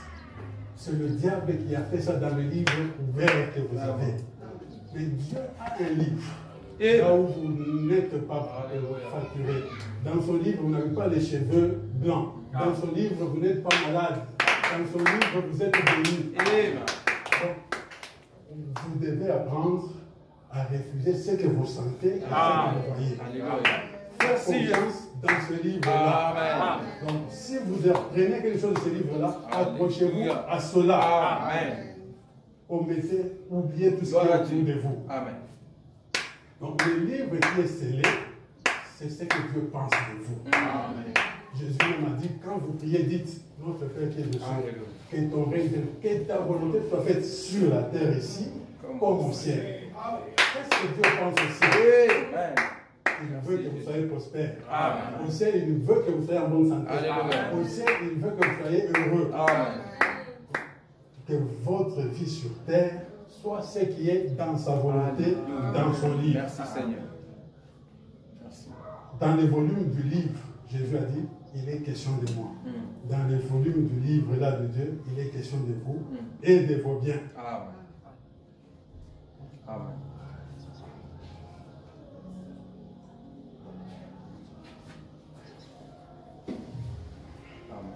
Vous savez comment on écrit un certificat? On va écrire que, bon, monsieur Moïse Kabogo, marié à madame Terre, on met la liste des enfants. Tous ces détails-là, parce qu'on sait que Moïse peut mourir dans un accident, il peut disparaître pour une raison ou une autre, mais le bien restera là. Pour que ça ne puisse pas produire de conflits, les gens qui viendront se réclamer comme propriétaires, quand ils se présenteront, on saura, en ouvrant ce livre, on verra les noms de ces enfants qui sont d'office des héritiers. C'est ainsi qu'on prend toutes ces choses. Donc Jérémie, quand il a écrit, c'est moi qui a dit que fils de terre, j'ai acheté de terre, fils de terre. Bon. J'ai eu tel enfant, parce que Jérémie n'était pas sûr qu'il reviendrait. Et le bien que Jérémie avait devait revenir à ses enfants. Disons, frère, un peu. Dans Proverbe chapitre 5, deuxième partie, paragraphe 188. Il parle de Jérémie. Il avait prophétisé qu'il serait déporté. Il allait être amené en captivité à Babylone. Il serait retenu pendant 70 ans. Il avait prophétisé cela. Aussi savait-il que l'ennemi pouvait prendre les documents et autres de sa propriété. Même si l'ennemi prend ton certificat. On continue. Donc Jérémie savait que l'ennemi pouvait prendre les propriétés qu'il avait écrites là. Il savait que Dieu n'abandonnerait jamais son peuple. Amen. Voici ce qu'il a fait pour qu'à leur retour, ils puissent entrer en possession et être propriétaires légitimes. Amen. Il a rédigé tout cela.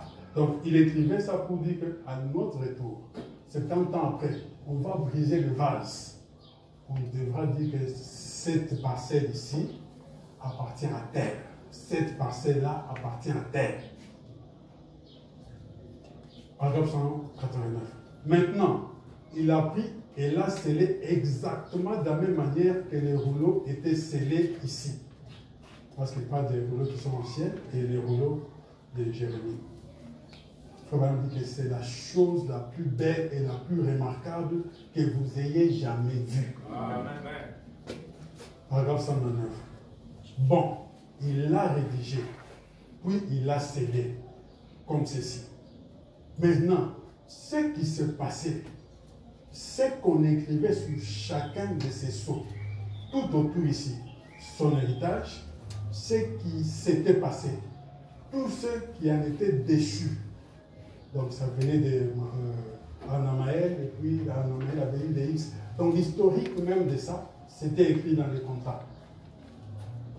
Tous ceux qui en étaient déchus avant lui, et la manière dont il était arrivé à hériter cela, on écrivait ça. C'était complètement scellé comme cela. Bon, c'est ainsi que Dieu a procédé avec son livre scellé de 7 sceaux.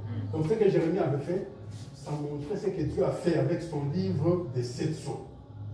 Maintenant, aussitôt qu'il détache ceci, quand il commence à ouvrir, cette révélation apparaît directement et va d'un bout à l'autre jusqu'au dos du livre. Gardé dans un vase de terre pour que cela ne puisse pourrir ou rouiller. C'est ce que Jérémie avait fait.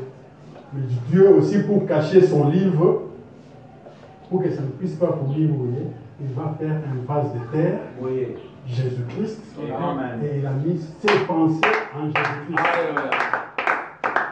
Mais voilà, cela a été gardé, emballé dans un vase de terre, qui a été racheté hors de la terre et qui s'est levé le matin de Pâques. Amen. Car les sceaux d'amour ne pouvaient pas le retenir. Amen.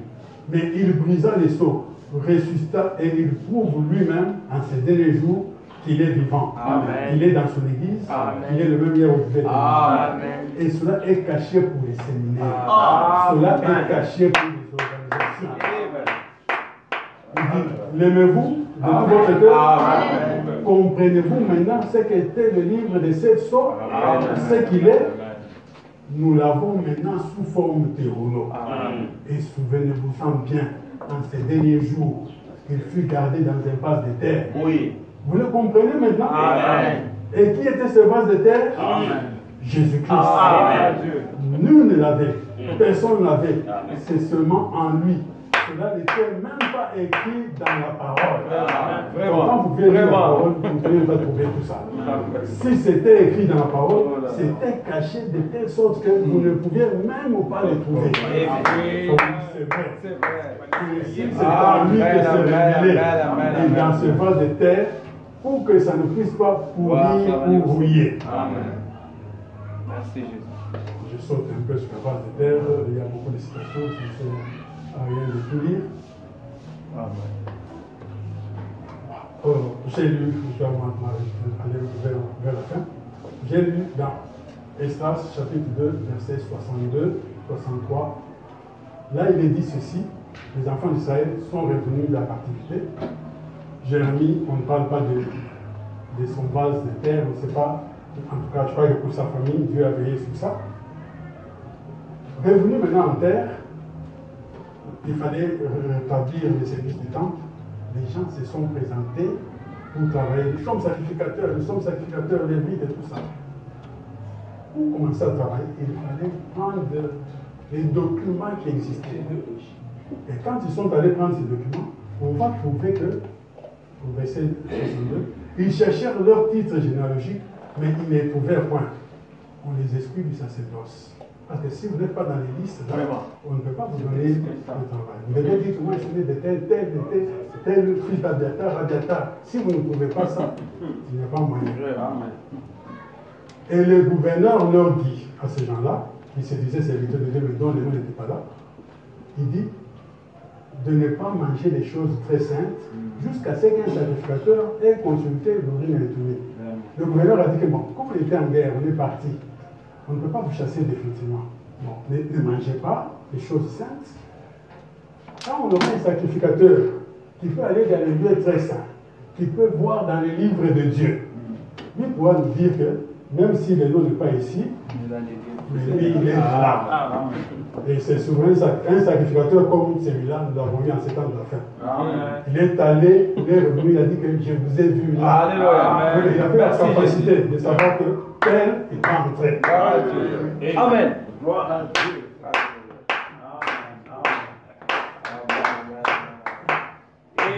Qu'est-ce qu'un héritage ou un héritier? Je vais lire dans l'expectative de Phoenix, paragraphe 39. Un héritage, il y en a de deux sortes. Pour ceux qui connaissent, par exemple, je donne l'exemple, mon exemple, il y a des gens qui viennent me dire, frère Pierre, j'ai vu quelqu'un de Machik de ressemble. Ce n'est pas ton frère. Il y a des gens, vous les rencontrez, vous dites que ça fait des frères de terre. C'est-à-dire que nous avons, parce que nous sommes nés des mêmes parents, ils nous ont donné une part d'eux et nous sommes semblables pour cela. Donc, j'ai hérité de mes parents, leur gène, c'est-à-dire que mon physique, on peut dire que sa tête c'est comme tel, ceci c'est comme son oncle. C'est parce que j'ai hérité des parents cela. Mais je peux aussi hériter leurs biens. Donc on peut hériter le caractère, on peut hériter la forme physique, on peut hériter aussi les biens. Frère Branham dit ceci au paragraphe 39. Il y a beaucoup de choses dont nous avons hérité. Par les liens familiaux comme ça, les uns aux autres. et aussi par des liens familiaux de Dieu. Et si nous sommes enfants de Dieu, nous avons aussi des choses qui sont venues de Dieu. Si nous sommes nés de l'Esprit de Dieu, nous revêtons la nature de Dieu. Nous sommes alors des fils de Dieu. Amen. Il dit, et c'est là que j'ai découvert que les gens du l'évangile sont devenus des fils et des filles de Dieu. Maintenant, est venu avec un ministère. Merci, Jésus. Il prêche ici, on les rejette. Il prêche là, on les rejette. Et il trouve un peuple qui accepte ce qu'il dit. Il dit que j'ai découvert qu'ils sont enfants de Dieu parce qu'ils avaient une nature de croire le surnaturel. Amen. Merci, Jésus. Si vous rencontrez quelqu'un qui croit que Dieu il est le Dieu de l'impossible, c'est qu'il y a quelque chose qui s'est passé en lui, un changement. Il est d'un parent céleste surnaturel. Amen. Il dit, ces hommes-là, ils croient au surnaturel. Eh bien, les autres ne sont jamais limités là-haut. Ils ne peuvent donc pas croire au surnaturel. Il n'y a rien en eux avec quoi croire. Amen. Donc, si vous voyez les gens qui croient, ça veut dire qu'ils sont nés de quelqu'un. Ce sont vos frères. Paragraphe 40. Eh bien, alors, si nous avons en nous la vie de Dieu, la nouvelle naissance, alors nous avons en nous la vie de Dieu qui nous fait croire comme Dieu. Amen. Que tout ce que la parole dit, c'est matérialisé. Vous êtes capable de croire que même malade dans le lit, mais vous croyez que je vais marcher. Amen. Vous voyez? Si elle dit, si la parole dit, c'est par ces médicures que nous sommes guéris, c'est réglé. Dieu l'a dit. Merci, Jésus. Lorsqu'un homme est né de l'Esprit de Dieu, il est un fils de Dieu. Il croit alors aux choses impossibles. Il croit toujours cela. Quoi? Son Dieu est en lui par le Saint-Esprit et il croit. Vous voyez? Dans l'adoption du 22-5-60, soir, paragraphe 82, il dit, oh, un héritage. Quelqu'un doit vous léguer quelque chose. Donc un héritage, ce n'est pas à vous. La maison n'est pas à vous, c'était pour votre père ou pour votre grand-père. Vous n'avez jamais travaillé, ce n'est pas vos mérites. Mais il a dit que quand je partirai, ça sera pour Jean-Marc. Amen. Donc, ce que vous héritez, ce n'est pas une chose que vous avez par vos capacités ou vos efforts. Donc un héritage, c'est que quelqu'un doit vous avoir donné quelque chose pour que vous puissiez être héritier. Pas vrai? Un héritage. Quel héritage avons-nous? Quel héritage est-ce que j'avais? Je n'en avais aucun. Mais Dieu m'a légué un héritage. Quand il a mis mon nom dans le livre de vie de l'agneau. Avant la fondation du monde. Donc déjà avant que les choses deviennent sur la terre, Dieu a pensé à moi. Il a mis mon nom. Il a mis aussi des choses que j'aurai. Oui. Mais oh là là. Un quoi? Un héritage. Nous sommes devenus héritiers. Quelqu'un doit vous léguer quelque chose. Dieu, avant la fondation du monde, vous a légué quelque chose. Qu'est-ce qu'il vous a légué? Un nom écrit dans le livre. Afin que lorsque l'annonce serait immolée, vous soyez identifiés avec lui. Amen. Merci.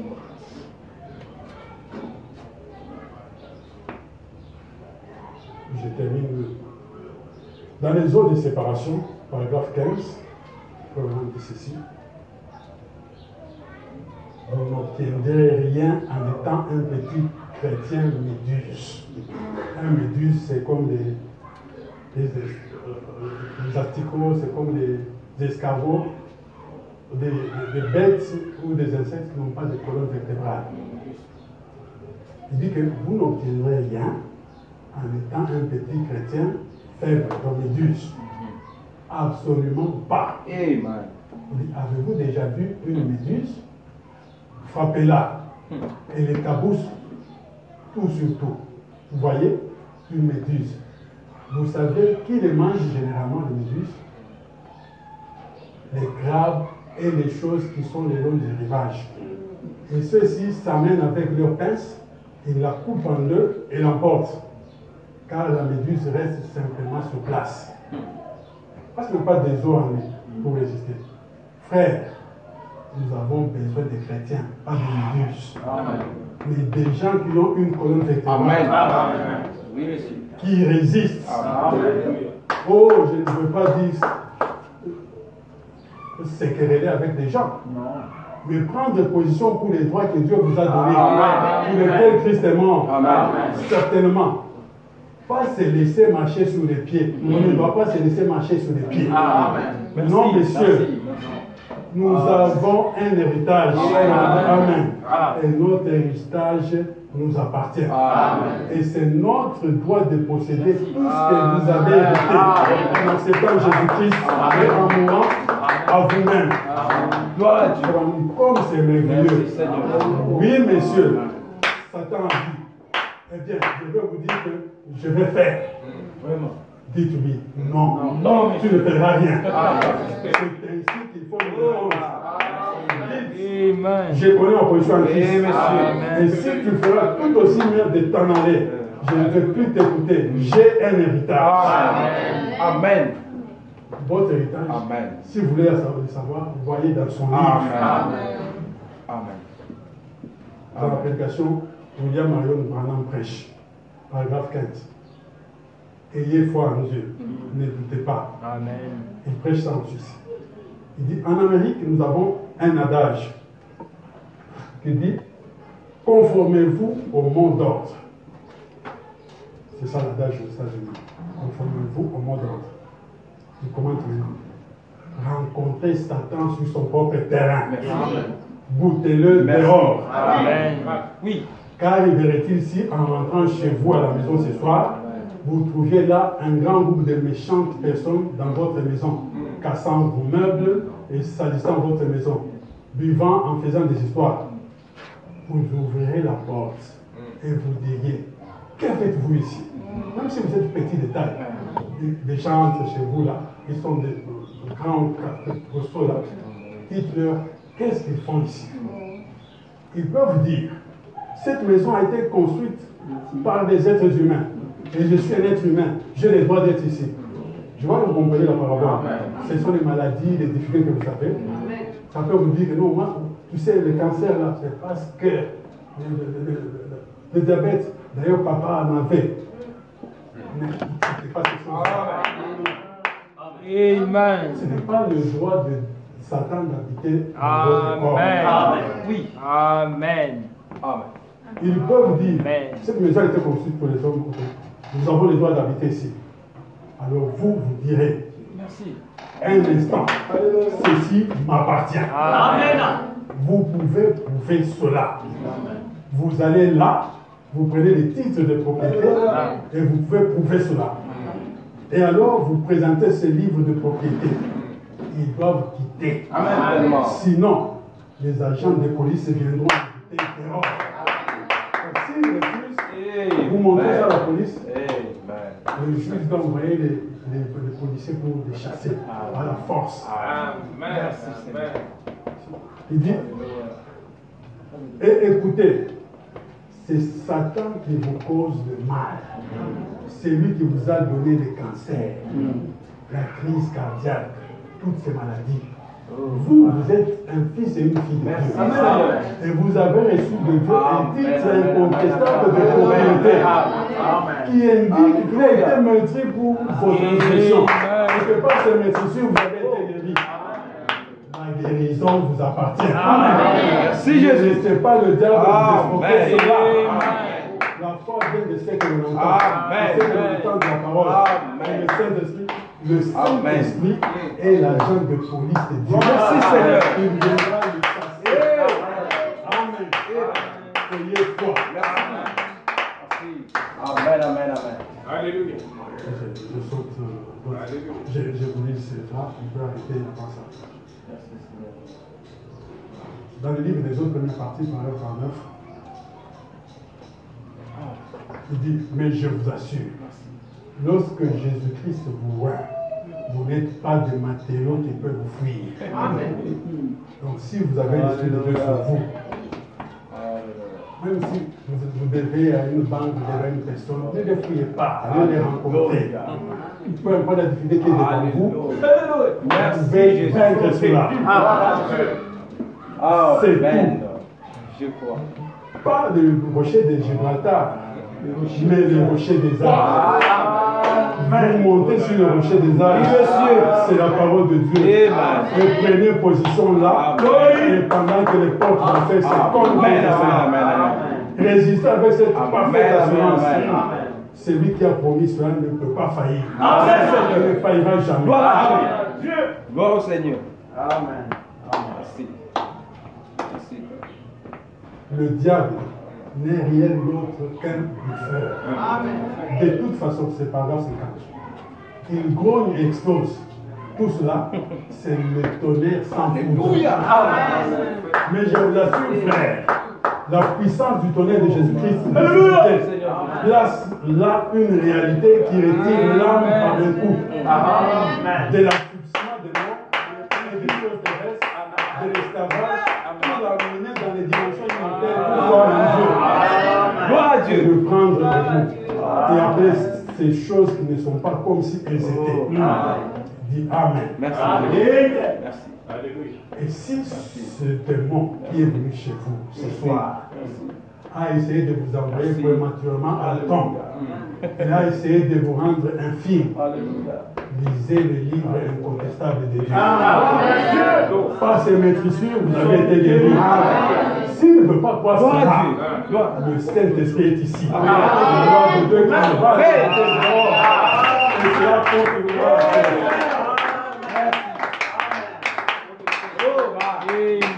Connaître simplement Jésus. Amen.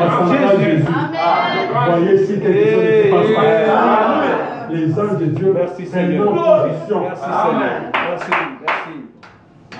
Les anges prendront position et ce démon partira. Absolument. Oui, monsieur. Vous pouvez vous tenir là debout et dire oui, messieurs, c'est la vérité. Amen. Alléluia. Je le crois. Amen. Alléluia.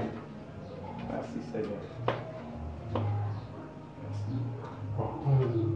Vous savez, dans la Bible, j'ai eu un frère, bon, je crois que le frère Maurice peut l'avoir connu, il était métis, il était carteron, en fait son père était métis, lui il était clair. J'étais avec lui sur le campus, nous avons commencé à souffrir et tout ça. À un moment donné, il a appris que sa mère était très gravement malade, il a abandonné les études. Il a commencé à se poser beaucoup de questions. Il s'est rappelé que son père qui était métis, il avait beaucoup de moyens. Il s'est rappelé que quand ils étaient petits, ils mangeaient avec des couverts, ils avaient une maison carrelée et tout ça. Mais il n'arrivait pas à expliquer comment il est devenu misérable. En fait, quand le papa est décédé, la famille est venue, comme c'était au Congo, ils ont chassé la femme, ils ont pris les enfants. C'est ainsi que lui est venu ici, il est cousin de Didier Massela. Le frère là, il était de ceux qui ont commencé à venir musique avant que ça ne devienne ce que c'est devenu. Alors, il était chez sa tante, il a grandi, il a tenu l'humanité, il est venu sur le campus, c'est à ce moment-là que je l'ai connu. Mais comme il était dans les interrogations, où sont partis nos biens et tout ça, on pouvait lui souffler que vous voyez la maison là de la Sinelle, là il y a le bureau de la Sinelle, c'est votre maison. Telle chose, comment je vais reposséder ces choses? Il est allé en justice. Là, et c'est en justice. Les juges lui ont dit, va publier dans le journal officiel, tu payes pour publier dans le journal officiel. Tel bien, tel bien, tel bien. Y a-t-il quelqu'un qui prétend être propriétaire? Il y a quelqu'un qui en a des titres? Et le frère est allé, il a fait ça. On a écrit dans les journaux, mais comme nous, Congolais, on ne lit pas. Mais non, c'est pour 3 mois ou 6 mois, c'est passé. Et il est revenu en justice. Le juge n'a vu personne. La voix est partie pour dire qui est digne de prendre des livres. Personne ne sait les autres. Le juge a dit, à la base de ça, cadastre délivré de papier au nom des terres. Parce qu'on a prouvé, je suis fils de terre, fils de terre. On ouvre les livres, on trouve qu'effectivement, ces messieurs-là propriétaires, il y a toute telle maison, telle maison. Et on a mis ces maisons-là au nom des enfants. Il a récupéré. S'il avait eu à craindre, mes tantes, qu'est-ce qu'ils vont dire, les oncles, qu'est-ce qu'ils vont dire, lui, il mourrait pas. Parce qu'il a pris position pour son bien. Bien sûr, quand les parents ont appris, au moment où la Seigneur ne paye pas, parce qu'il a écrit à la Seigneur, désormais, vous ne payerez pas à tel, payez à tel dans tel compte. Qu'est-ce que les choses ont changé, la Seigneur paye ailleurs. Ces gens viennent, qu'est-ce qu'il y a? Oh, mais on a déjà tranché, vous, quel profil, quel vote, c'est déjà réglé, c'était fini. Il a eu le courage de réclamer ce qu'il y a. Si vous ne réclamez pas ce qu'il y a, Alléluia. le diable va vous faire. Quand vous dites Merci. comme je le disais autrefois, vous allez même demander. Amen. Le diable, s'il peut me laisser que je vois des enfants grandir. Ça fait que vous priez le diable. Lui n'entend pas ça. Lui, il entend les challenges, les efforts. C'est un têtu. Vous devez le brusquer. Il ne vous mettra pas, ça c'est sûr. Amen. Jésus, dans Luc 18, il dit. Amen. Jésus leur adressa une parabole pour montrer qu'il faut toujours prier et ne point se lâcher. Il dit, il y avait une ville, dans une ville, un juge qui ne craignait point Dieu et qui n'avait d'égard pour personne. Il avait aussi dans cette ville, une veuve qui venait lui dire, fais-moi justice, ma partie adverse. Cette veuve, sûrement que on avait arraché les maisons, la famille de l'homme avait tout pris et elle restait souffrant. Elle cherchait que le juge puisse trancher ce problème. Cette veuve, c'est l'épouse. Il cherchait qu'on lui rende, c'est bien qu'on lui rende justice. Le juge, on va finir pour connaître l'histoire, par rendre justice. Mais souvenez-vous que cette femme représentait l'épouse. Qu'est-ce qu'on devait donner à cette femme pour qu'elle rentre dans ses droits?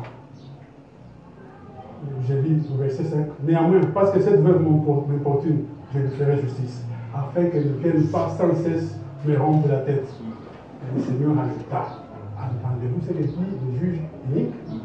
Et Dieu ne fera-t-il pas justice à ses élus? Alléluia. Qui crient à lui jour et nuit? Amen. Je fais une fausse manœuvre. Qui crie à lui jour et nuit.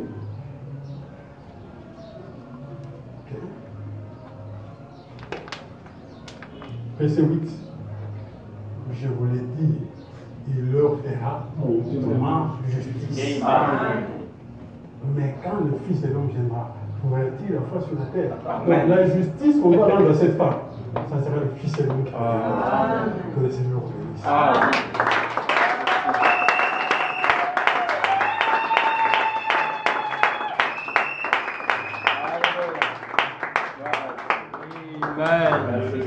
Amen. Amen. Que puisse le Seigneur bénir son serviteur. Et qu'il vous bénisse aussi pour l'Amen que vous avez prononcé. C'est la preuve que vous suivez. Et sincèrement parlant, je dois vous dire que ce que le frère a abordé, c'est très profond. Amen. Et je comprends pourquoi les gens ont eu des difficultés pour comprendre la révélation de cette chose. Vous voyez, ça c'est vraiment basique. C'est vraiment les prémices pour pouvoir arriver à comprendre que les 7 sceaux sont réellement réguliers. Les 7 tonnerres, les 7 sceaux, quand Fabian dit que c'est son message ici, les 7 sceaux, c'est son message ici, les 7 tonnerres, il faut comprendre cette loi du rachat. Cette loi sur le titre de propriété. Donc c'est vraiment très profond, que le Seigneur puisse le bénir très richement. Et on n'a pas besoin de je peux lui demander de venir dans la semaine, et de prendre encore le service de mercredi et même de vendredi, et qu'il revienne encore un peu sur ça pour que nous puissions en prendre vraiment toute la portée. C'est vraiment très important. Ainsi, nous pouvons nous tenir debout. Voyez que de ces choses, nous pouvons récupérer la bonne santé. Amen. Il y a des choses qui ne vont pas arriver par tout. Voyez, Quand nous avons commencé, je vous ai parlé, quand on manque tout, vous allez commencer à faire des histoires que vous ne pouviez pas faire. Et tout simplement parce que vous avez perdu quelque chose dans votre héritage. On vous a arraché quelque chose. Nous devons récupérer cela. Je suis en train de lire, je suis tombé sur les passages que le prophète a portés sur qu'est-ce que c'est que la malédiction. Je découvre, le frère me dit que la maladie c'est une malédiction. La maladie c'est une malédiction. Je crois que le frère Pierre, il a frôlé ça. Nous devons refuser. Il y a des choses que nous devons accepter. Nous devons réellement refuser. Donnez-moi un recueil, s'il vous plaît, que nous puissions chanter. Et puis nous allons prier. Donnez-moi un recueil de cantiques. Est-ce que nous pouvons chanter quel ami fidèle et tendre? Frère Jean-Marc, qu'est-ce que...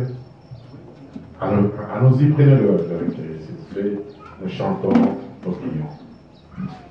Nous croyons ce que nous venons de dire.